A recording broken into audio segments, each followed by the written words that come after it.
দীর্ঘ ৮ বছর পর উৎসবমুখর পরিবেশে অনুষ্ঠিত হলো তেজগাঁও প্রেস ক্লাবের নির্বাচন।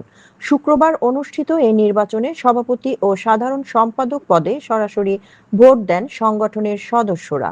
মোট ৫১ জন ভোটারের মধ্যে ৩৮ জন তাদের ভোটাধিকার প্রয়োগ করেন। সভাপতি পদে ল্যাপটপ প্রতীক নিয়ে প্রতিদ্বন্দ্বিতা করেন সংগঠনের প্রতিষ্ঠাতা সাধারণ সম্পাদক ও দৈনিক সরেজমিন বার্তার সিনিয়র রিপোর্টার আলহাজ মোহাম্মদ হাবিবুর রহমান। তিনি ৩৫ ভোট পেয়ে নির্বাচিত হন। তার নিকটতম প্রতিদ্বন্দ্বী নার্গিস সুলতানা লাভলী পান ৩ ভোট। অন্যদিকে সাধারণ সম্পাদক পদে ক্যামেরা প্রতীক নিয়ে নির্বাচন করেন এস.এম. শামীম। তিনি ৩৮ ভোটেই বিজয়ী হন। তার প্রতিদ্বন্দ্বী মোহাম্মদ বাবুল ইসলাম কোনো ভোট পাননি।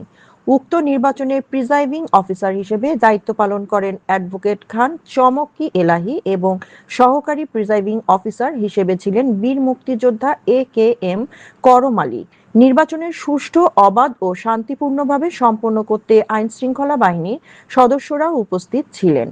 নির্বাচন শেষে প্রিজাইডিং অফিসার অ্যাডভোকেট খান চমকি এলাহী এবং সহকারী প্রিজাইডিং অফিসার বীর মুক্তিযোদ্ধা এ.কে.এম. করম আলী নির্বাচনকে সুশৃঙ্খল, উৎসবমুখর ও অংশগ্রহণমূলক বলে অভিহিত করেন।